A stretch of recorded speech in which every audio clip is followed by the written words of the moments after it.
Bendito y alabado sea el santo nombre de nuestro Señor Jesucristo, único digno de recibir toda la gloria, toda la honra, toda la adoración, toda la exaltación, toda la adoración, desde ahora y por los siglos de los siglos. Amén. Y hasta la eternidad mi alma alaba su santo y bendito nombre. Soy el doctor Israel Goldman del ministerio Maranata desde Fort Walton Beach, Florida, Estados Unidos de América, y juntamente con mi amada esposa Lucrecia Goldman estamos una vez más transmitiendo esta enseñanza de nuestro fabuloso, espectacular y bendecido estudio Anatomía Bíblica para bendecir al cuerpo de Cristo, a la amada iglesia de nuestro Señor Jesucristo. Hoy en día te voy a enseñar la enseñanza número 6. Hoy en día voy a presentar y voy a poner en perspectiva la epístola del apóstol Pablo. Estamos con las cartas paulinas. La epístola del apóstol Pablo a los Gálatas. La iglesia de Galacia, o los hermanos de Gálatas, eran una iglesia totalmente inmadura. Y esto es interesante porque en la enseñanza anterior te enseñé la iglesia de Corintios, una iglesia totalmente desordenada, llena de los dones del Espíritu Santo, pero totalmente desordenada, pecaminosa. Y la iglesia de Galacia es una iglesia inmadura. Y te voy a poner en perspectiva lo que las Sagradas Escrituras nos enseña y por qué el apóstol Pablo escribe la epístola o la carta a los Gálatas o a la iglesia en Galacia. Y vamos a ver y aprender para evitar no ser inmaduros como lo eran esos hermanos en la iglesia de Gálatas. Luego te voy a enseñar la diferencia, el contraste que hay con la epístola a los Efesios o la carta o la epístola que el apóstol Pablo manda a la iglesia en Éfesos. La iglesia de Éfesos es todo lo contrario, una iglesia madura espiritualmente. Entonces vamos a ver un contraste de los Gálatas o la iglesia en Galacia, una iglesia totalmente inmadura, versus la iglesia de Éfeso o los hermanos, la iglesia, la carta, la epístola a los Efesios, una iglesia totalmente madura y a la vez espiritual. Y quiero que miremos esa diferencia para que aprendamos a no ser inmaduros espirituales como los Gálatas y que aprendamos a ser maduros espirituales como la iglesia en Efesios, o en Éfeso, perdón, los hermanos en Efesios. Entonces, vamos a entrar en oración. Padre, en el nombre de Jesús te alabamos y adoramos. Y te pedimos, Espíritu Santo, que usted, que es el Maestro por excelencia, nos enseñe. De principio a fin, la gloria es solamente tuya, Señor. Te alabo, te adoro, te glorifico, Señor. Y te pido que pongas palabras sazonadas en mis labios para que tu Espíritu Santo, Señor, ministre a tu iglesia, a tu amada iglesia, tu amada iglesia. Tu iglesia te ama, Señor. Te pido que por favor me uses a mí para la gloria de tu santo nombre, para edificar al cuerpo de Cristo, tu amada iglesia, según el mandato divino que usted me dio en lo personal a mí y al ministerio Maranata, que incluye a mi amada esposa Lucrecia. Padre, en el nombre de Jesús te lo pido y te lo pedimos y te damos la gloria. Amén. Quiero hacer un breve resumen porque es necesario que te recuerde, porque se requieren 21 veces que hagamos las mismas cosas para que se conviertan en un hábito. Esta vendría siendo entonces la sexta vez. ¿Qué es lo que significa la palabra Biblia en el hebreo, en el original latín y en el original griego? Y significa libros en plural. Comprende dos testamentos, el Antiguo Testamento, que es la Biblia hebrea, y el Nuevo Testamento, que es la Biblia cristiana. Ambas forman las Sagradas Escrituras. Contienen un total de 66 libros, 39 libros en el Antiguo Testamento o la Biblia hebrea, 27 libros en el Nuevo Testamento, la Biblia cristiana, para un total de 66 libros con Son 1189 capítulos. Esos 1189 capítulos están divididos entre 929 capítulos en el Antiguo Testamento y 260 capítulos en el Nuevo Testamento, con un total de 31.173 versículos y un total de 773.692 palabras. Adicionalmente, hay 5.500 promesas que Dios nos hace a su amada iglesia y al pueblo de Israel, combinado en estos 66 libros. La Biblia fue escrita en un periodo de 1500 años. Hay confirmado 40 escritores humanos, 32 en el Antiguo Testamento, 8 confirmados en el Nuevo Testamento. Se especula que puede haber un noveno, puesto que el libro o la epístola o la carta a los hebreos no se conoce el autor. Muchos como yo tenemos una opinión teológica que es el mismo apóstol Pablo, pero que el Espíritu Santo no le permitió revelar su identidad, puesto que era para la iglesia judía o los hebreos, pero no es confirmado. Así que sabemos que en 1500 años la Biblia se escribió. Luego, cuando vamos al Nuevo Testamento, vemos que está dividido en 5 secciones. Primero, los evangelios, que incluyen los 3 primeros evangelios sinópticos, que es Mateo, Marcos y Lucas.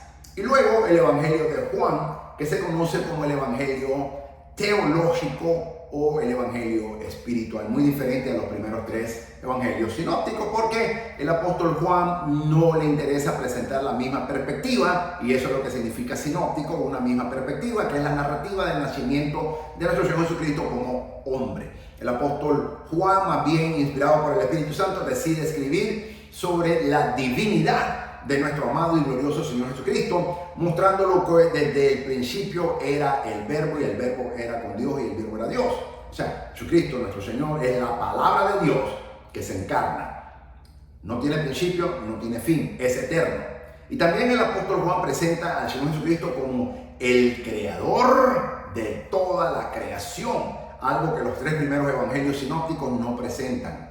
Y eso es muy importante y a la vez esencial. Esa es la primera sección.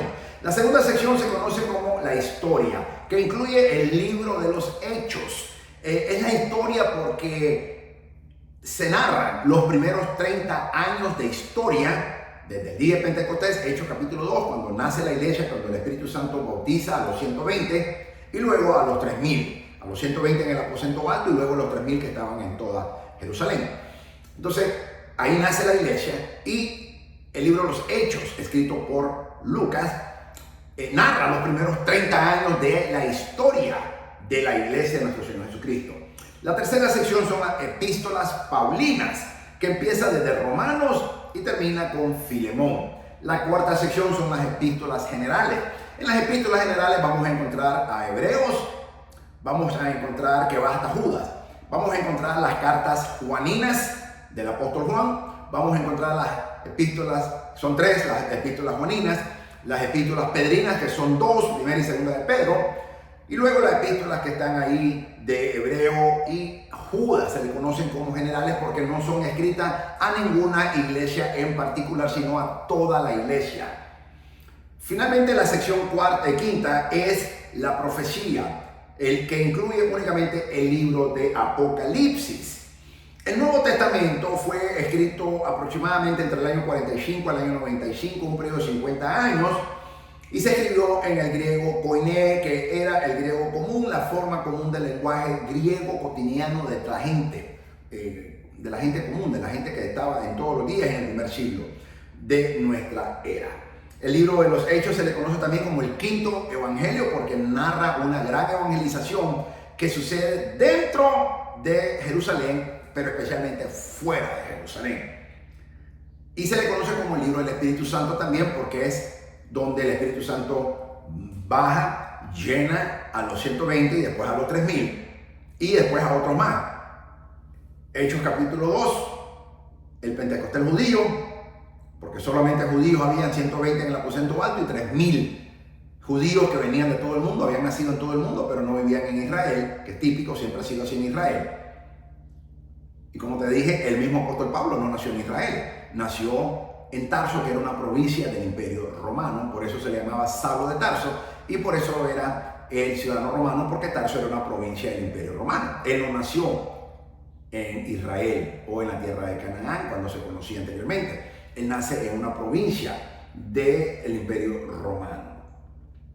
Y luego se le conoce también como el libro, como te decía, el libro del Espíritu Santo, porque es donde más vivo se presenta el Espíritu Santo. Él habla, Él decide, Él escoge, Él da orden, Él determina, Él muestra que Él es el dueño de la iglesia, que Él es el que dirige la iglesia, y eso es algo que tenemos que tomar en perspectiva. Luego en Hechos capítulo 10 se conoce como el Pentecostés gentil, porque es en la casa de Cornelio, que era romano, y toda su casa y el Espíritu Santo baja y bautiza a los gentiles, y eso es muy importante entender la diferencia, que ya la enseñé cuando abordé este tema. Ok, ese es un resumen. Ahora vamos a ver entonces la epístola paulina a los Gálatas. Gálatas 1:1 identifica claramente al apóstol Pablo como el escritor de la epístola a los Gálatas. Fecha en que se escribió probablemente Gálatas, y decimos probablemente porque obviamente no estaba confirmado. Fue el libro, uno de los primeros libros del Nuevo Testamento que se escribió poco después del año 49. Muchos creen que es el segundo. El primer libro sabemos que es Primera Tesalonicense, Primera y Segunda Tesalonicense. Y luego se escribe Gálatas en el año 49 aproximadamente.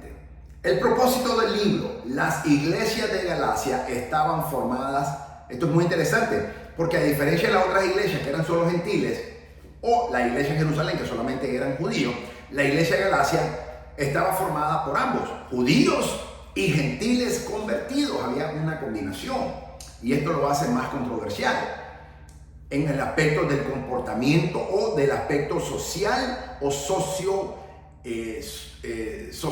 de la iglesia, y también socioeconómico, porque habían diferencias económicas.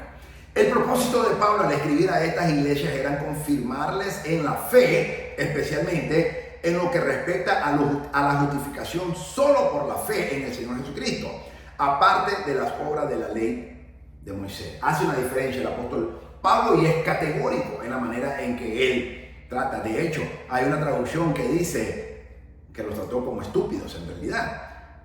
Bastante fuerte, pero el comportamiento que ellos estaban teniendo era precisamente ese. Gálatas se escribió porque las iglesias de aquella región se enfrentaban a una crisis teológica. Los judaizantes, judíos legalistas, que insistían en que los cristianos debían cumplir la ley de Moisés, negaban la verdad esencial de la justificación por la fe y no por las obras humanas. Más concretamente, los judaizantes insistían en la circuncisión como un requisito para los gentiles que quisieran salvarse. En otras palabras, conviértete primero al judaísmo y luego podrás ser cristiano, cosa que la Escritura no enseña. Cuando Pablo se enteró de que esta herejía se estaba enseñando en las iglesias de Galacia, escribió una epístola para enfatizar nuestra libertad en Cristo y para contrarrestar la perversión del evangelio que los judaizantes promovían. Esto es algo muy sensible que tenemos que analizar y verlo bajo todo punto de vista y ponerlo en perspectiva. Yo como judío jamás le digo a la iglesia que se haga, que nunca judaizo a la iglesia, nunca. ¿Por qué? Porque los gentiles no están llamados a guardar la ley, así de sencillo. Los gentiles no están llamados a guardar la ley.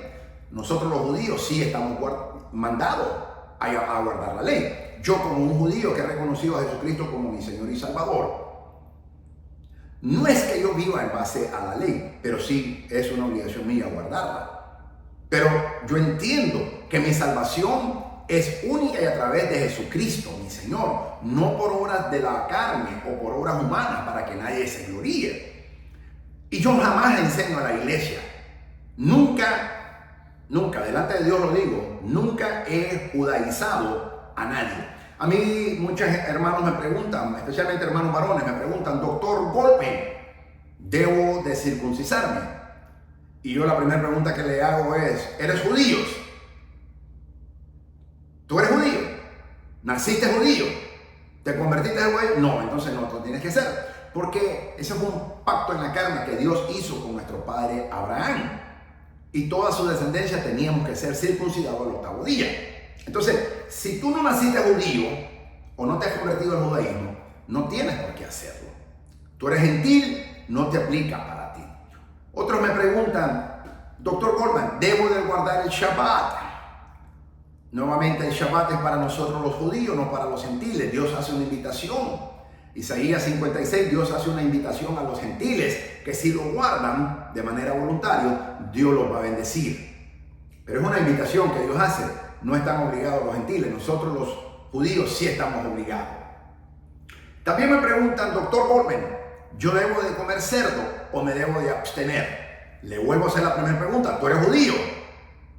Si me dicen que no, entonces no tienes por qué. Si eres judío, claro que sí, porque la ley dietética nuestra en el judaísmo nos prohíbe no solamente el cerdo, comer cerdo, sino muchos otros animales, incluyendo muchos mariscos. Pero si tú eres gentil, entonces no tienes por qué hacerlo. Entonces, como esos son algunos ejemplos que muchos hermanos me han preguntado. Otras hermanas me preguntan a mí si ellas deben usar el talit. El talit es para los hombres judíos, no gentiles. Y ninguna mujer se debe poner talit, para que tú sepas, aunque sea judía. Aunque sea judía. Yo he visto algunas judías que lo hacen. Las judías reformistas especialmente, pero son muy mínimas. Pero en realidad el talit, que es el manto con que nosotros los hombres judíos oramos, es para nosotros los hombres judíos solamente. Entonces, no lo tiene que usar. Y una hermana menos todavía, una mujer menos, ¿no? Prohibido que una mujer lo pueda usar, solamente los hombres judíos. Un hombre gentil no lo puede usar, menos una mujer gentil. Entonces hay tantas normas, pero yo soy judío y nosotros los judíos tenemos que hacerlo, pero los gentiles no. Y no me agrada cuando miro a uno que se llama judío mesiánico, que en el judaísmo, el judío mesianismo o el judío mesiánico nunca es aceptado, nunca ha sido aceptado dentro de las élites del judaísmo. Y hay una historia detrás de todo esto. Y como la iglesia bautista promueve, y aún algunas pentecostales como las asambleas de Dios, promueven lo que es el judaísmo mesiánico, pero en realidad no son judíos, no son judíos. No son aceptados dentro de ninguna de las tres élites principales del judaísmo, que incluyen los ortodoxos, los conservadores y los reformistas. Esas son las tres élites principales del judaísmo moderno. Entonces, yo a menudo miro mucho y me desagrada ver, y he entrado en algunas discusiones teológicas con ellos, porque quieren judaizar a la iglesia, pero es que la iglesia no es judía. La iglesia, en su gran mayoría, comenzó como judía, pero en su gran mayoría es gentil. Desde el día desde que Hechos capítulo 10, el Espíritu Santo bautiza a la casa de Cornelius y a toda su casa, ahí nace la iglesia gentil. Y ya los judíos ya no se convierten como antes. Por allá, uno que otro nos convertimos, pero no nos convertimos, reconocemos al Señor Jesucristo. Entonces, la iglesia en su gran mayoría, en su grandísima mayoría, es gentil. Entonces, no se tiene que judaizar. Sin embargo, en la iglesia de Galacia habían unos supuestos falsos, o sea, unos apóstoles que en realidad eran falsos apóstoles, como lo hay muchos hoy en día, y falsos maestros, que estaban judaizando a los hermanos gentiles de la iglesia en Galacia. Y por esa razón el apóstol Pablo se ve con un grado de urgencia y manda esta carta para corregir y poner orden. Los versículos clave de Gálatas son Gálatas 2:16. Sabiendo que el hombre no es justificado por las obras de la ley, sino por la fe de Jesucristo. Nosotros también hemos creído en Jesucristo para ser justificados por la fe de Cristo y no por las obras de la ley, por cuanto las obras de la ley nadie será justificado, dice el apóstol Pablo. Gálatas 2:20 dice: con Cristo estoy juntamente crucificado, y ya no vivo yo, mas Cristo vive en mí. Y lo que ahora vivo en la carne, lo vivo en la fe del Hijo de Dios, el cual me amó y se entregó a sí mismo por mí y también por ti, dice la Biblia. Gálatas 3:11. y que por la ley ninguno es justificado. Y que por la ley ninguno se justifica para con Dios. Es evidente porque el justo por la fe vivirá. Gálatas 4, 5 y 6 dice, para que redimiese a los que estaban bajo la ley, a fin de que recibiésemos la adopción de hijos. Y por cuanto sois hijos, Dios envió a vuestros corazones el Espíritu de su Hijo, que es el Espíritu Santo, el cual clama, Abba, Padre. Gálatas 5, 22, 23. Mas el fruto del Espíritu es amor, gozo, paz, paciencia, benignidad, bondad, fe, mansedumbre, templanza. Contra tales cosas no hay ley. Y luego Gálatas 6, 7. No os engañéis, Dios no puede ser burlado, pues todo lo que el hombre sembrare, eso también segará. La epístola del apóstol Pablo a los Gálatas, o a la iglesia en Galacia, en el capítulo 5 hace la diferencia de lo que es los frutos del Espíritu Santo versus los dones del Espíritu Santo que habla 1 Corintios capítulo 12. Es preferible tener ambos, pero si tengo que escoger uno, yo personalmente, yo prefiero tener los frutos del Espíritu Santo. Aunque yo anhelo y deseo los dones del Espíritu Santo, y por la misericordia de Dios, al Señor le ha placido darme, pero son los dones de Él, no son míos, pero es para la gloria del Señor. Pero todos nosotros tenemos que aspirar, más que los dones del Espíritu, tenemos que aspirar a los frutos del Espíritu, que es amor, gozo, paz, paciencia, benignidad, bondad, fe, mansedumbre, templanza. Contra tales cosas no hay ley. Cuando nos ponemos en balanza, pone los frutos del Espíritu Santo, Gálatas 5:22, y te pones tú en balanza. Yo personalmente me hago una evaluación propia y reconozco que estoy carente. Yo reconozco que estoy carente. Por ejemplo, yo estoy carente de amor. Yo le pido a Dios que me enseñe su amor. Yo estoy carente en paciencia, y a nadie le gusta pedir paciencia porque Dios te pone en prueba inmediatamente. Pero la Biblia nos manda que ese es uno de los frutos del Espíritu Santo. Otro es benignidad. Ahora, por otro lado, Dios me ha dado, y le doy la gloria a Dios, fe, templanza. Pero cuando viene la mansedumbre, yo creo que no solo yo. Y si tú eres fuerte en mansedumbre, gloria al Señor. Ora para los que no lo somos. Yo soy fuerte en la fe para la gloria de Dios. Yo oro por las que no lo son. Entonces, eso es lo que tenemos que hacer. No nos podemos criticar. Si yo tengo fe y tú tienes amor, yo oro a Dios para que te dé fe. Y tú ora a Dios para que me dé mi amor. No me critiques, porque si me criticas me estás juzgando. Y Mateo 7 dice, no juzguéis para no ser juzgados. Porque entonces tú automáticamente vas a ser juzgado. Dios es el único que juzga, no necesita a ninguna ayuda de ningún otro juez. Hay un solo juez de todo el universo. Jesucristo es su santo y bendito nombre, y no necesita ayuda ni tuya, ni mía, ni de nadie. Luego, Gálatas 6:7 también me interesa mucho porque dice, no os engañéis, Dios no puede ser burlado, pues todo lo que el hombre sembrare, eso también segará. Esto es importante porque muchas veces queremos vender imágenes que son falsas o crear falsas expectativas, y pretendemos de esa manera tratar de engañar a Dios, pero dice, no os engañéis, Dios no puede ser burlado. Es preferible. Por eso la Biblia dice que vuestro sí sea sí, que vuestro no sea no.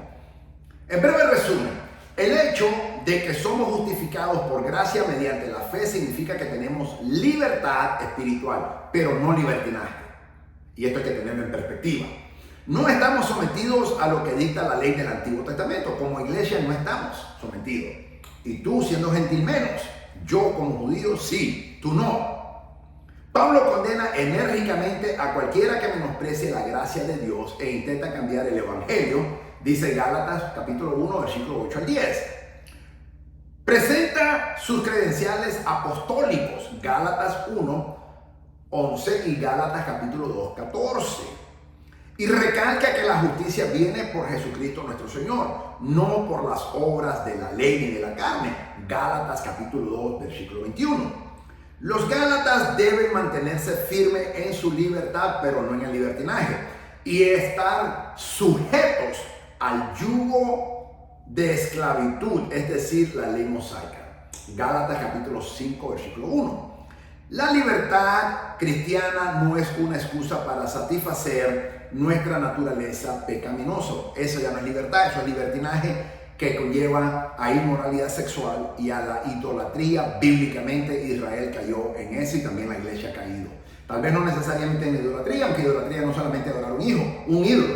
Si tú adoras a tu hija, si tú idolatras a tu hijo, a tu nieto, a tu nieta, a tu casa, a tu iglesia, a ti mismo, a tu dinero, a tu banco, a tu cuenta de banco, a tu casa, a lo que sea, estás en idolatría.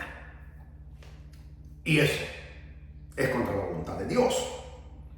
Por tanto, la libertad cristiana no es una excusa para satisfacer nuestra naturaleza pecaminosa, sino más bien es una oportunidad para amarnos los unos a los otros. Dice Gálatas capítulo 5, versículo 13 y Gálatas 6, versículos 7 al 10. Hay que vivir la vida cristiana en el poder del Espíritu Santo, no en el poder de las obras, no de la carne. Gálatas capítulo 5, versículos 16 y 18. La carne ha sido crucificada con Cristo. Gálatas capítulo 2, versículo 20. Por tanto, el Espíritu dará su fruto en la vida del creyente. Gálatas capítulo 5, 22 y 23, que son los frutos del Espíritu.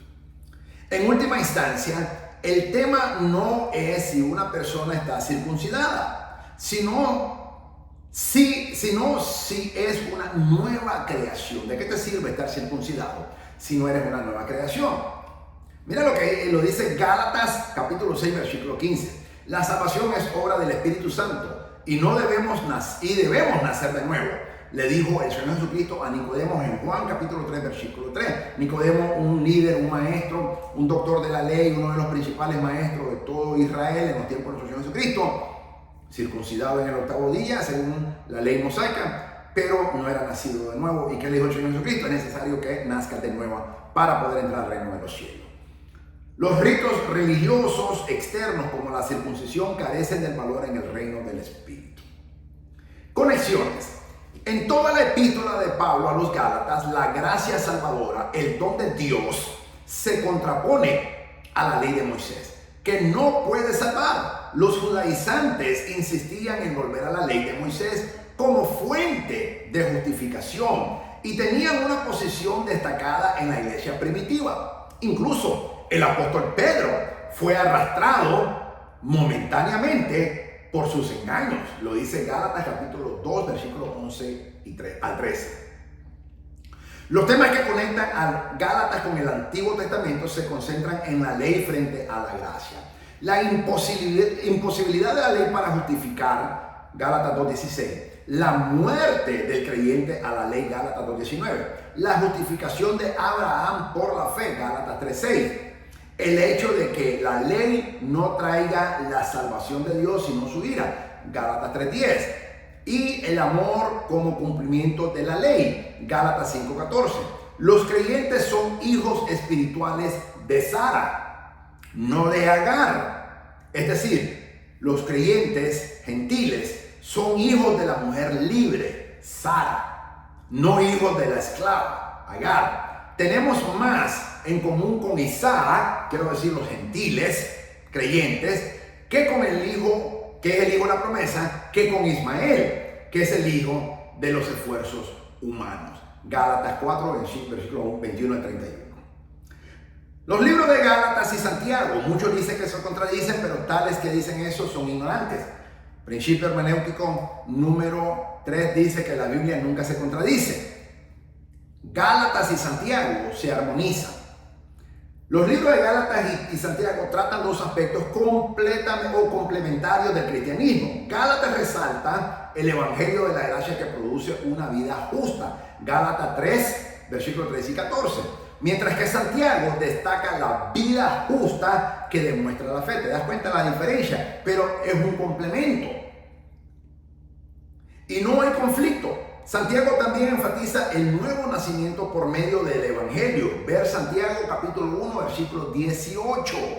Gálatas dedica sus dos últimos capítulos a aplicar la doctrina de la sola gracia a la vida cristiana práctica. Aplicación práctica. Uno de los temas principales del libro de Gálatas se encuentra en Gálatas 3:11. el justo por la fe vivirá. De hecho, este fue el versículo que el Espíritu Santo utilizó en la vida de Martín Lutero para iniciar el movimiento de la Reforma y revolucionó su vida. Debemos mantenernos firmes en esta verdad. Cualquier compromiso con el legalismo o la mezcla del esfuerzo humano y la gracia de Dios para la salvación conduce a la herejía. Si pudiéramos salvarnos mediante el cumplimiento de la ley, entonces Jesús no necesitaba haber muerto en la cruz del Calvario, dice Gálatas 2:21. Tratar de salvarnos a nosotros mismos anula la gracia. Y por eso es que tenemos que doblar nuestras rodillas continuamente y pedirle perdón al Señor y también su ayuda. Yo necesito el perdón de nuestro Señor Jesucristo todos los días, mañana, tarde y noche. Y necesito su ayuda todo el día, todos los días, porque no soy nada sin Él y no puedo ser nada sin Él. Y como humanos a veces queremos ser autosuficientes y creemos que porque ya sabemos cualquier cosa o tenemos tantos años de estar en la iglesia, ya no necesitamos hacer lo mismo, y ahí es donde empieza el grave error. Y el principio de la caída es la arrogancia, dice la Biblia, el proverbio lo dice así. Antes de la caída está la arrogancia. Entonces tenemos que humillarnos delante del Señor, pedir perdón y pedir la ayuda valiosa al Señor Jesucristo en todas las áreas de nuestras vidas, porque es la única manera que reconocemos el señorío de nuestro Señor Jesucristo en nuestras vidas. Y yo, como creyente que soy, hombre que amo a Jesucristo y sirvo a mi Señor Jesucristo, necesito pedir la gracia al Señor.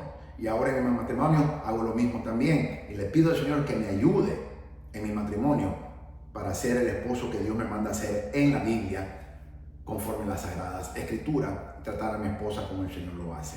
Todos los días tengo que venir delante del Señor. Pero esa es la gracia que Dios nos da y esa es la misericordia que Dios nos permite. No me puedo poner a pensar en mis conocimientos o en mi experiencia o en cuántos años yo tengo de estar en el Evangelio, porque eso te hace automáticamente arrogante. Y antes de la caída está la arrogancia. Entonces hay que doblar rodillas, mis amados, y pedirle al Señor ayuda, misericordia, compasión, que nos ayude, que intervenga en nuestros matrimonios, en nuestras vidas, en nuestros ministerios, para que la gracia de nuestro Señor Jesucristo y el poder de Dios a través de su Santo y bendito Espíritu se haga manifiesto en nuestras vidas y experimentemos la gloria de Dios y le demos gloria y honra, lo único que se la merece, nuestro Señor Jesucristo.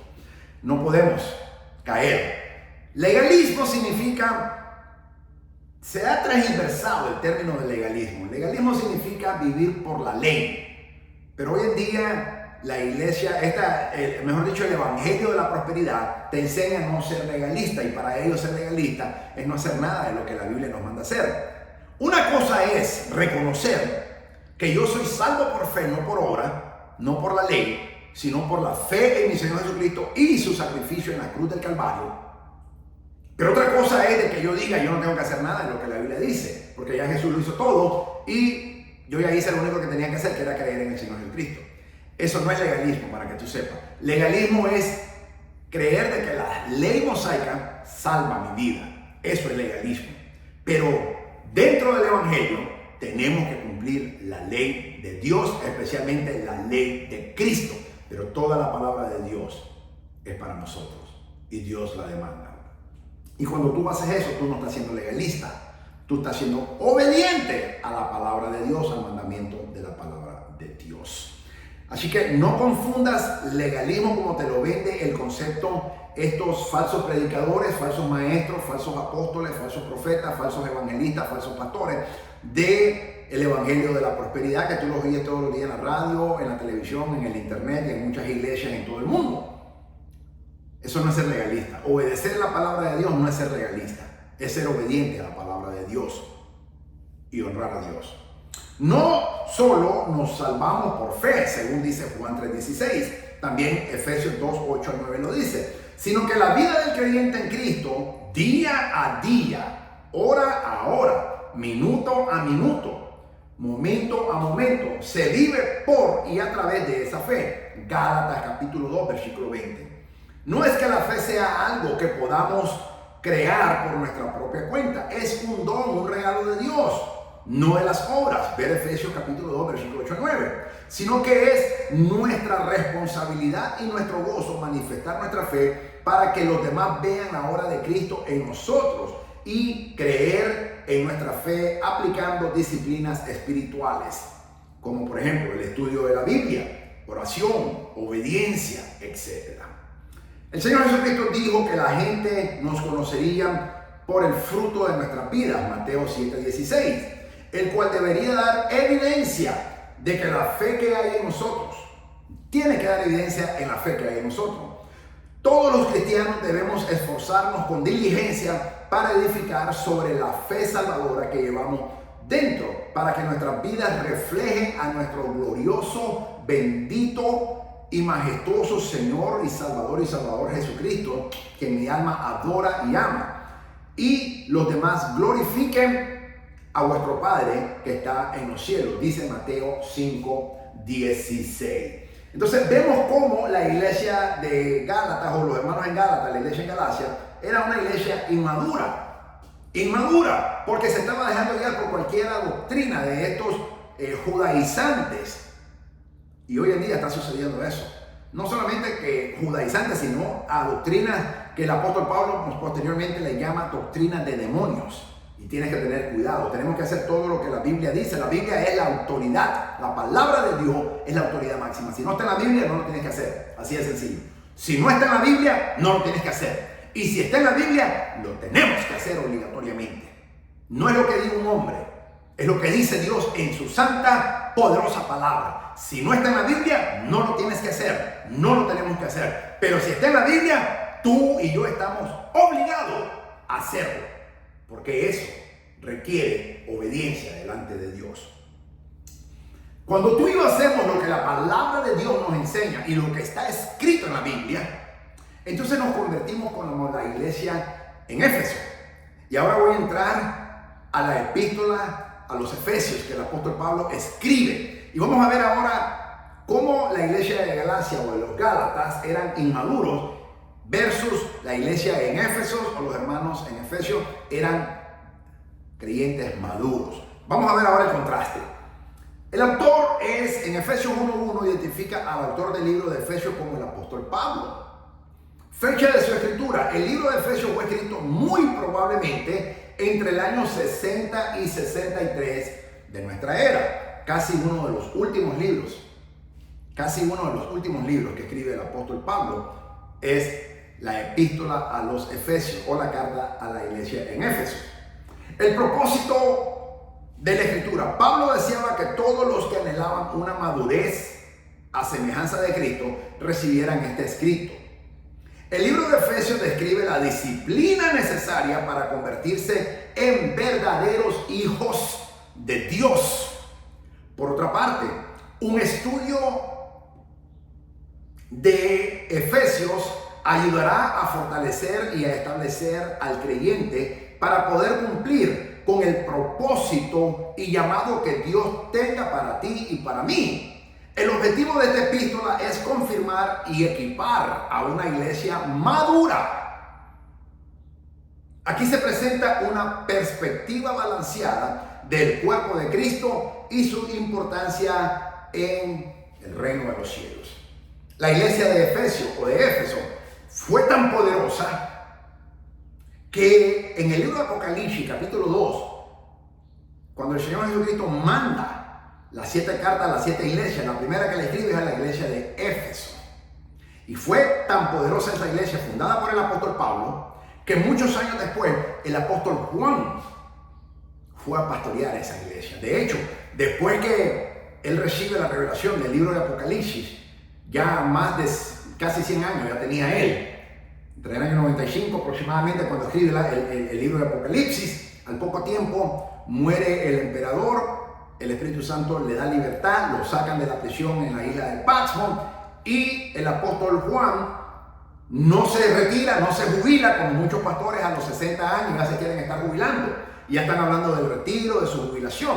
El apóstol Juan, tenía ya más o menos unos 95, 96 años.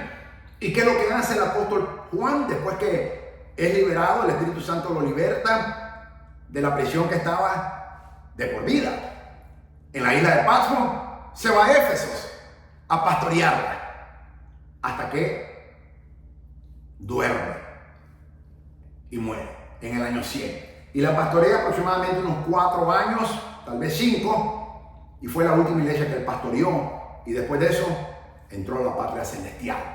Entonces yo siempre he dicho, en el ministerio no hay jubilación.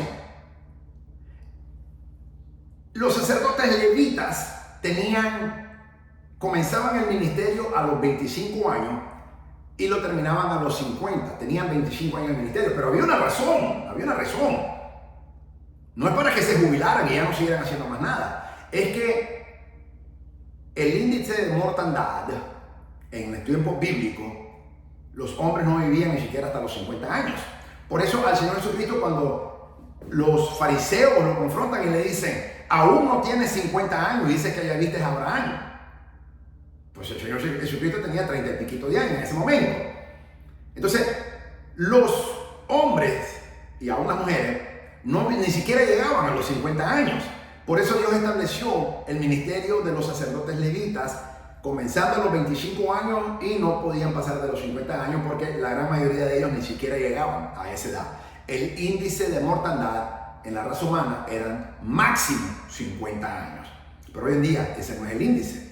Entonces, hoy en día yo conozco pastores de 90 años y están todavía pastoreando. Gloria a Dios.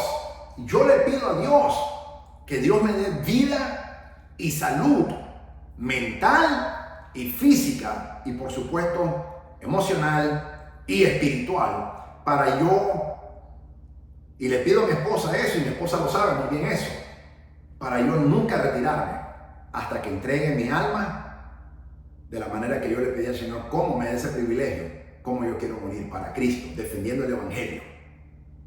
Y yo le pedí al Señor, cuando yo me recién convertí al Señor hace muchísimos años, eso fue en el año 84, yo le pedí al Señor que me diera el privilegio de que yo muriera como el apóstol Pablo y como Juan el Bautista, decapitado.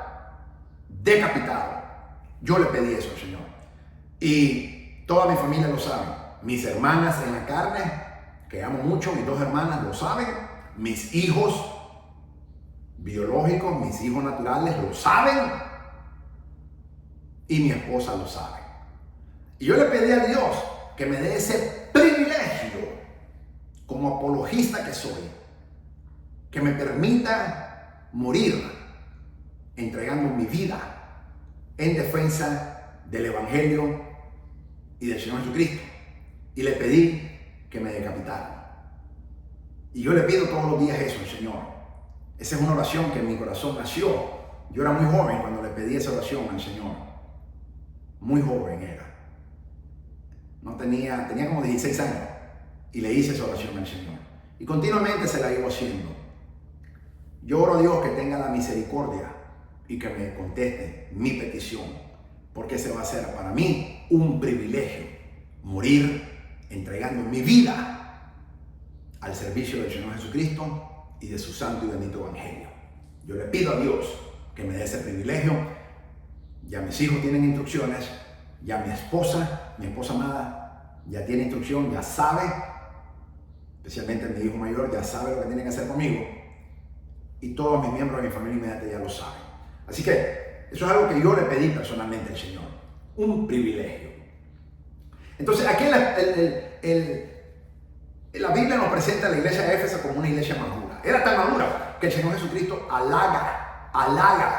La primera carta, las 7 cartas a las 7 iglesias que le manda en el libro Apocalipsis capítulo 2, la primera carta que se menciona es a la iglesia en Éfeso. Y sabemos que fue la primera etapa de la iglesia de Éfeso, porque la iglesia de Éfeso es la iglesia de los apóstoles, porque fue fundada por los apóstoles y era cuando los apóstoles estaban vivos, que incluye desde su nacimiento en el año 32 aproximadamente, Hechos capítulo 2, cuando el Espíritu Santo baja, bautiza a los 120 y después a los 3000 el mismo día en Jerusalén, hasta el año 100 de nuestra era, cuando muere el último apóstol, el apóstol Juan.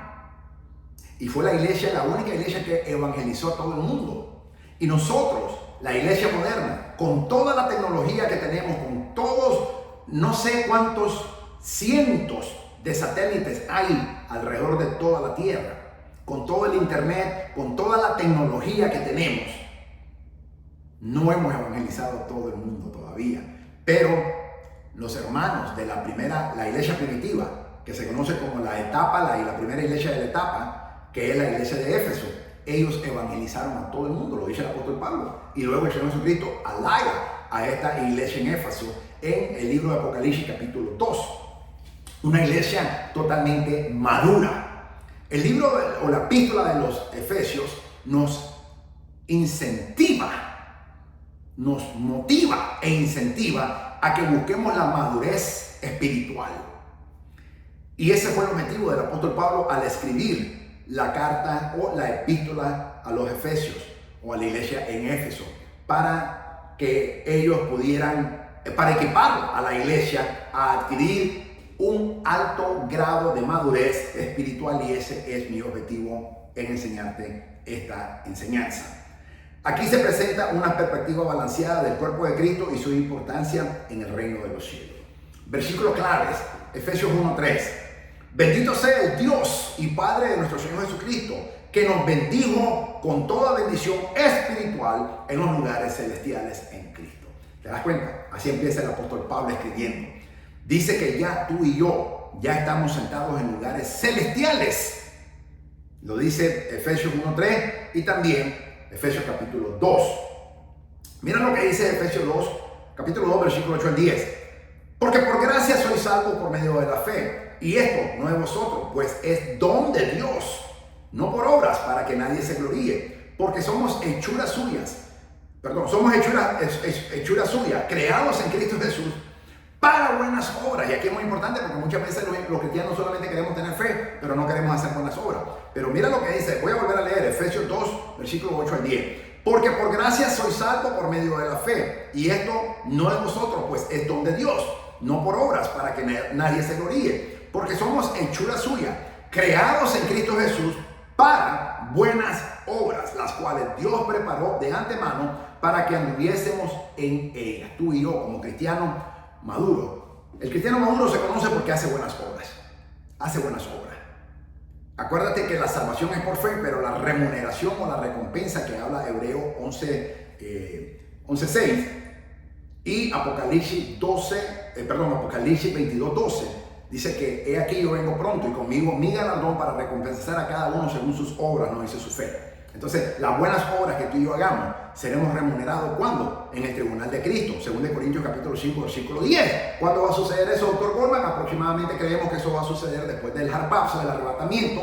O sea, eso va a suceder más o menos entre el capítulo 4 y el capítulo 5 del libro Apocalipsis, porque tenemos que primero ser arrebatados, Apocalipsis 4:1, 1 Tesalonicenses 4:17, 1 Corintios 15:51, Juan 14:1-3. Y luego, inmediatamente, según 2 Corintios 5:10, es necesario que todos y cada uno de nosotros comparezcamos ante el tribunal de Cristo, no para ser enjuiciados.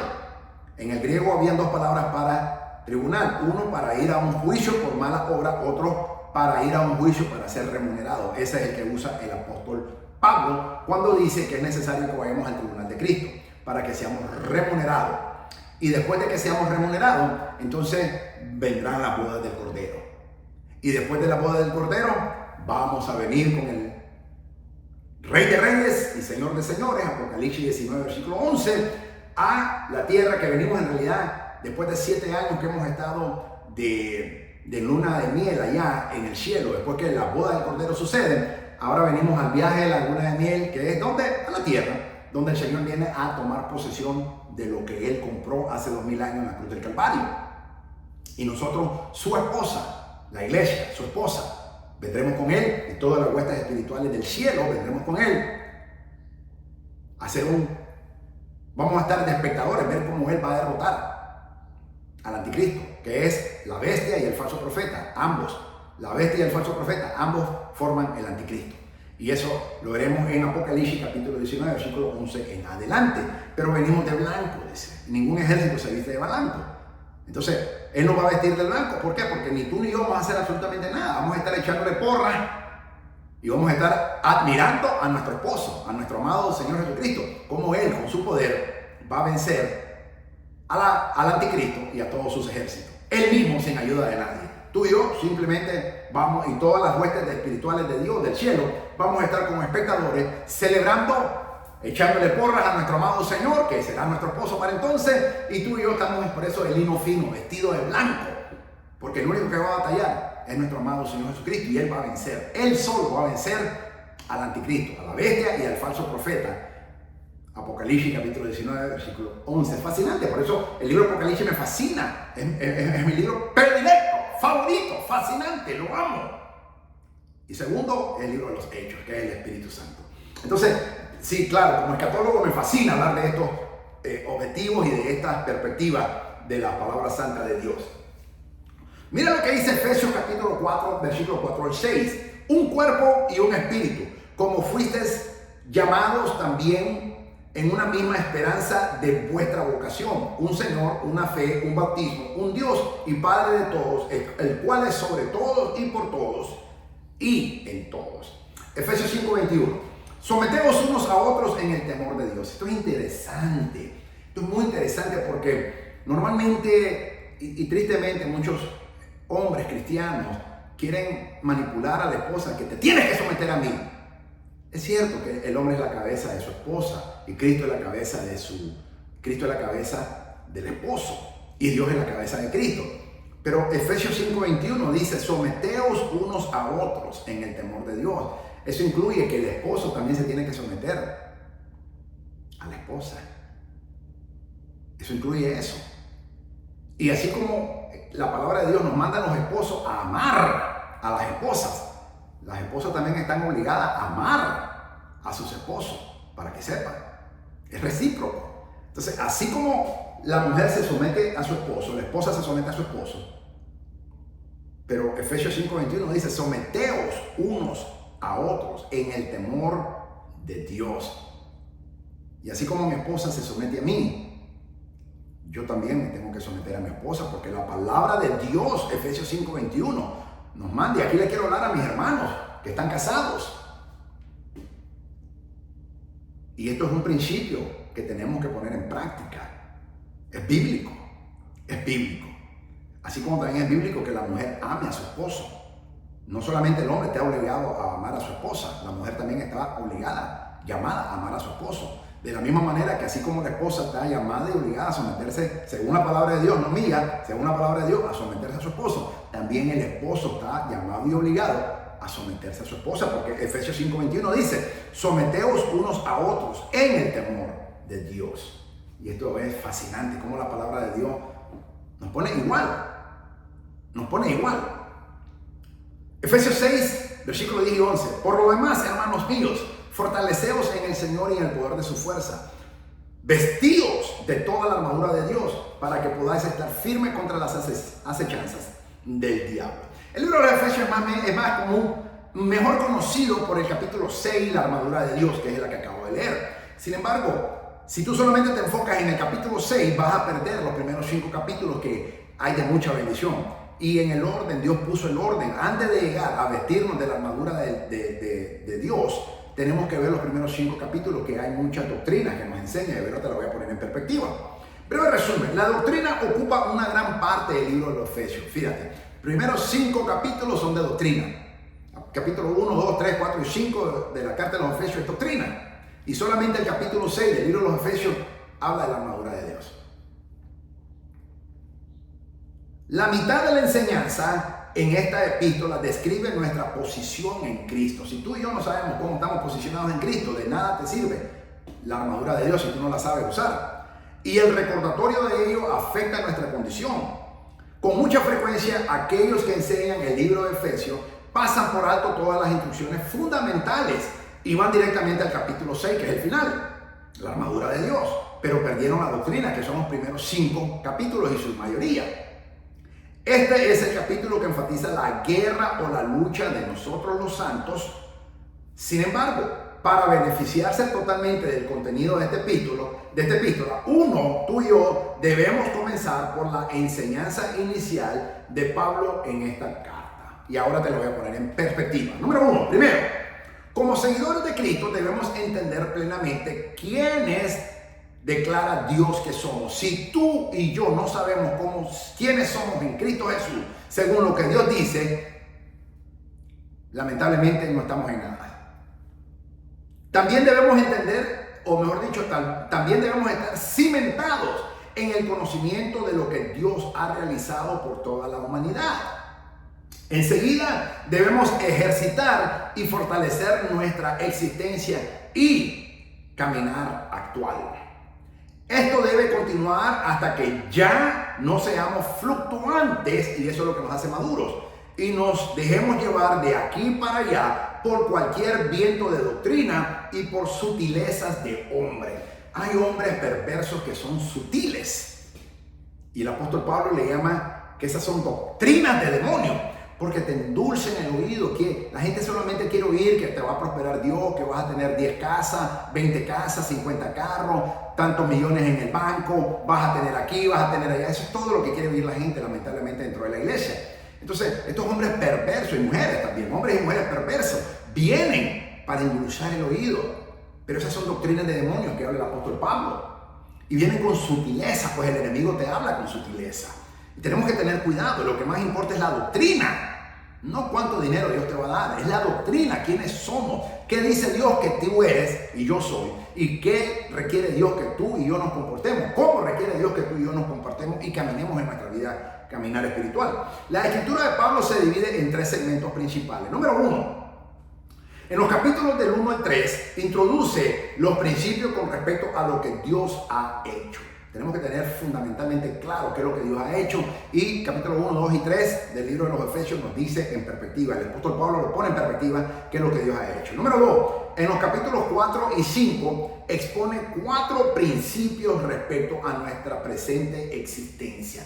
Y si tú y yo no sabemos cuáles son estos 4 principios, de nada sirve todo lo demás. Finalmente, el capítulo 6, en la tercera parte, presenta los principios concernientes a nuestra lucha espiritual diaria. Fundamentalmente también es muy fundamental, pero en ese orden Dios los estableció. Conexiones. El enlace principal de Efesios con el Antiguo Testamento está en el sorprendente concepto de la iglesia para los judíos, como el cuerpo de Cristo, lo dice Efesios capítulo 5, versículo 32. Este asombroso misterio, una verdad no antes revelada de la iglesia, es lo que los gentiles son herederos juntamente con Israel, con nosotros los judíos, todos unidos como miembros de un cuerpo, y que conjuntamente compartamos las promesas de Jesucristo.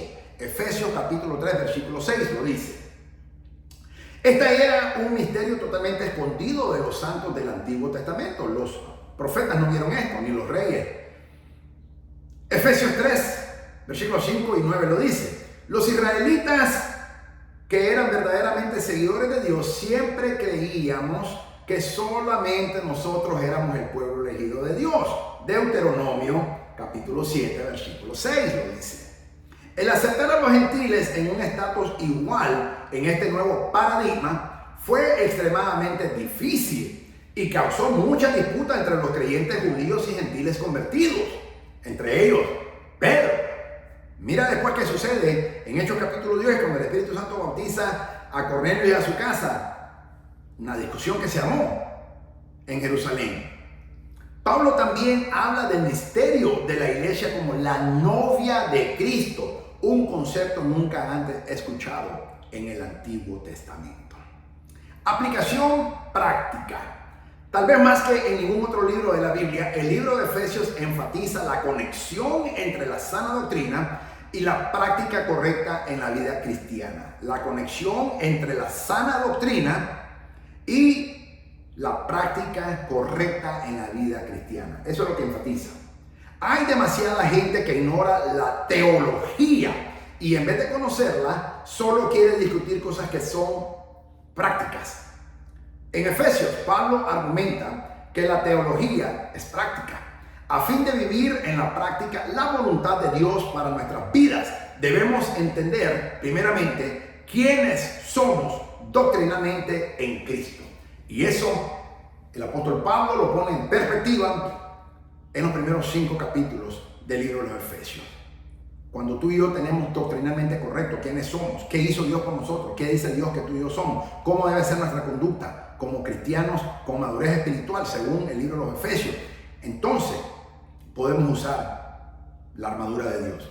Un niño, un infantil no puede usar. Si tú le das un arma letal a un niño, se puede matar a él mismo. Por eso es que nunca se puede dar nada a ningún niño, ninguna arma. Y cuando hablo de armas, no solamente me refiero a revólveres ni cuchillos. Cualquier cosa puede ser un arma. El teléfono es un arma destructora en la vida de un niño. El peor problema que tenemos está en nuestras manos, esos celulares, porque contienen tantas cosas buenas y malas. Entonces tenemos que tener mucho cuidado. De la misma manera la palabra de Dios, que es buena, si un niño no la sabe usar, es peligroso. La armadura de Dios se hizo para los cristianos con madurez espiritual. Porque como soldados de Cristo nos va a revestir Dios con su poder para que estemos fuertes contra las acechanzas del enemigo, de Satanás y sus huestes espirituales, y lo venzamos en el nombre de Jesús con la armadura de Dios. Pero a la guerra solamente vamos los cristianos con madurez espiritual. Los infantiles no pueden. Por eso es que hay un límite de edad. Cuando para poder entrar al ejército necesitan mínimo 18 años. Mínimo, en la gran mayoría de los países se necesitan 18 años.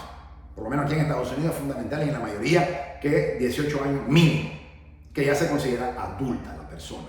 Entonces, madurez espiritual nos enseña el libro o la epístola a los Efesios. Mis amados, mis amadas, no puedo enfatizar más cuán extremadamente urgente y necesario y fundamental es que tú y yo seamos cristianos con madurez espiritual a través de la teología, de la doctrina de Cristo, para que podamos usar la armadura de Dios. Y hasta entonces sabremos usar toda la armadura de Dios conforme Dios se propuso a que la usáramos. Esa es mi oración, esa es la oración de mi esposa y mi persona para ti. Vamos a orar. Padre, en el nombre de Jesús te alabamos y bendecimos, te damos la gloria de principio a fin por toda esta enseñanza, Espíritu Santo. Usted que es el maestro por excelencia, te pido que esta palabra fructifique en la vida de todos nuestros alumnos y los que están escuchando y viendo y aprendiendo esta enseñanza a través de los medios de la plataforma social del Ministerio Maranata, Señor. Te pido que esta palabra se haga raíz profunda en la vida de mis hermanos y mis hermanas y que se conviertan en cristianos espirituales con madurez espiritual, para que ya no sean niños fluctuantes con falsa doctrina. Te lo pedimos, Señor amado, en el nombre de Jesucristo nuestro Señor, para que usted se revele en nuestra vida y que podamos usar eficientemente toda la armadura de Cristo que habla Efesios 6, 10 al 12. Y seamos victoriosos, porque ya usted nos dio la victoria en el nombre de Jesús. Gracias, Señor, en el nombre de Jesucristo nuestro Señor. Amén. Mi alma alaba el santo nombre de Jesucristo. Soy el doctor Israel Goldman con mi esposa Lucrecia Goldman del Ministerio Maranata desde Fort Walton Beach, Florida, Estados Unidos de América. Maranata, el Señor viene pronto, y su iglesia amada, su iglesia sin mancha, sin arruga, su iglesia que nos guardamos para Él en santidad, temor y temblor. Le decimos juntamente con el Espíritu: sí, ven Señor Jesús, ¿qué te esperamos? Mi alma alaba el santo nombre de Jesucristo nuestro Señor. Que el Señor te bendiga, que el Señor te guarde, que el Señor resplandezca su santo, divino y poderoso rostro sobre tu vida. Que el Señor te haga un cristiano, una cristiana, y nos haga todos cristianos con madurez espiritual en el conocimiento y la aplicabilidad de la palabra santa y poderosa de Dios para la gloria de Jesucristo nuestro amado Señor. En el nombre de Jesucristo nuestro Señor lo pedimos y le damos la gloria a Dios Padre, a Dios Hijo y a Dios Espíritu Santo por su infinita misericordia. Mi alma alaba el santo nombre de Jesucristo, Rey de Reyes y Señor de Señores, que está pronto a venir, en el nombre de Jesús. Amén. Gloria a Jesús.